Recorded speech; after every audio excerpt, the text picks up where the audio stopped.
Trade facilitate সর্বোচ্চ অগ্রাধিকার দিয়ে প্রতি মাসে দ্বিতীয় বুধবার জাতীয় রাজস্ব বোর্ডের সকল অংশীজনের সাথে মত বিনিময় করার সিদ্ধান্ত হয়। এ নিয়ে একটি সভা চলছে, সেখানে কথা বলছেন এনবিআর চেয়ারম্যান আব্দুর রহমান খান। আমরা সরাসরি সেখানে যুক্ত হচ্ছি। ম্যানুয়াল কোনো সার্টিফিকেট নেই না, আপনারা জানলে খুশি হবেন। আমরা দেখেছি সিঙ্গেল উইন্ডো প্রজেক্ট এখান থেকে যারা অনলাইনে বিভিন্ন সার্টিফিকেট, পারমিট এবং লাইসেন্স জন্য অ্যাপ্লাই করেন, 1 ঘন্টার মধ্যে 80% মতো এগুলো ইস্যু হয়ে যায় অটোমেটিক্যালি।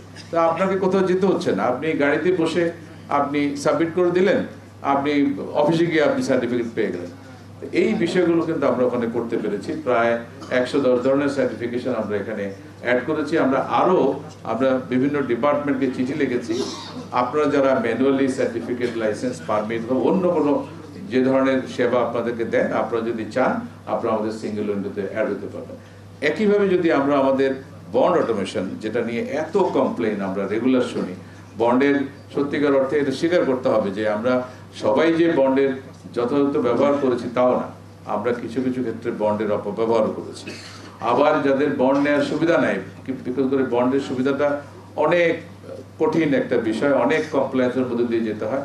অথচ আমরা চাই আমাদের অন্যান্য পণ্যেরও এক্সপোর্ট হোক, আমরা এক্সপোর্ট ডাইভার্সিফিকেশন চাই।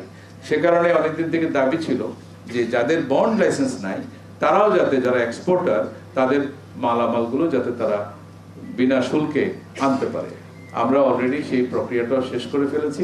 আপনারা জানলে খুশি হবেন যে এখন থেকে আপনাদের যাদের বন্ড সুবিধা নাই তারা ব্যাংক গ্যারান্টি দিয়ে যে আপনারা মালটা ঠিকমতো এক্সপোর্ট করবেন এবং এটা লোকাল বাজারে বিক্রি হবে না বা অন্যভাবে ব্যবহার হবে না, এই ধরনের যদি আপনারা গ্যারান্টি দিয়ে আপনারা মালামালগুলো ছাড়িয়ে নিয়ে আসতে পারবেন। এবং এটাও আশা করি হয়তো নেক্সট উইক এর মধ্যে, বা আমরা এটা অলরেডি লেজিসলেটিভ ডিভিশনে পাঠিয়ে দিয়েছি, এটাও হয়ে যাবে। তো এই সহজীকরণের কাজগুলি আসলে আমরা আসলে এখানে করার চেষ্টা করছি।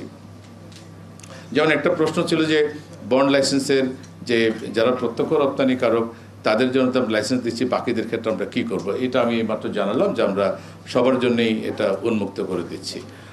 এফওসিকে রিভলভিং করার ব্যাপারে একটা প্রশ্ন আসছে, এটারও আমরা কাজ করছি এবং এটাও আমরা ইনশাল্লাহ করে ফেলবো।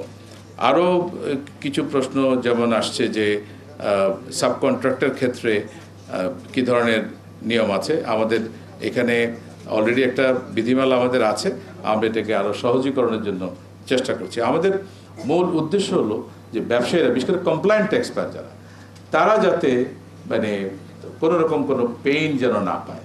একজন ব্যবসায়ীর পরবর্তী জেনারেশনে যেন তার লাইফটাকে দেখে উদ্বুদ্ধ হয় নতুন করে ব্যবসায় আসা।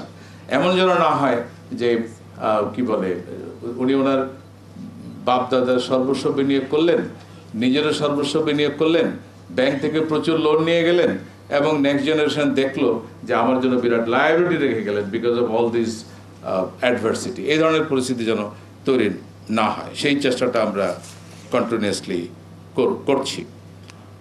আরও কিছু প্রশ্ন যেমন এসছে যে অনেক সময় কাঁচামাল সংকটের কারণে হিমায়িত চিংড়ি নিয়ে প্রশ্ন আসছে।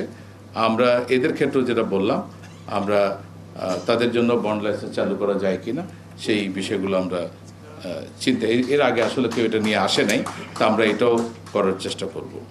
বন্ড অডিট নিয়ে আমরা দর্শক, এনবিআর এর মিট দ্য বিজনেস অনুষ্ঠানে কথা বলছি এনবিআর এর চেয়ারম্যান আব্দুর রহমান খান। আমরা সরাসরি সেখানে যুক্ত ছিলাম।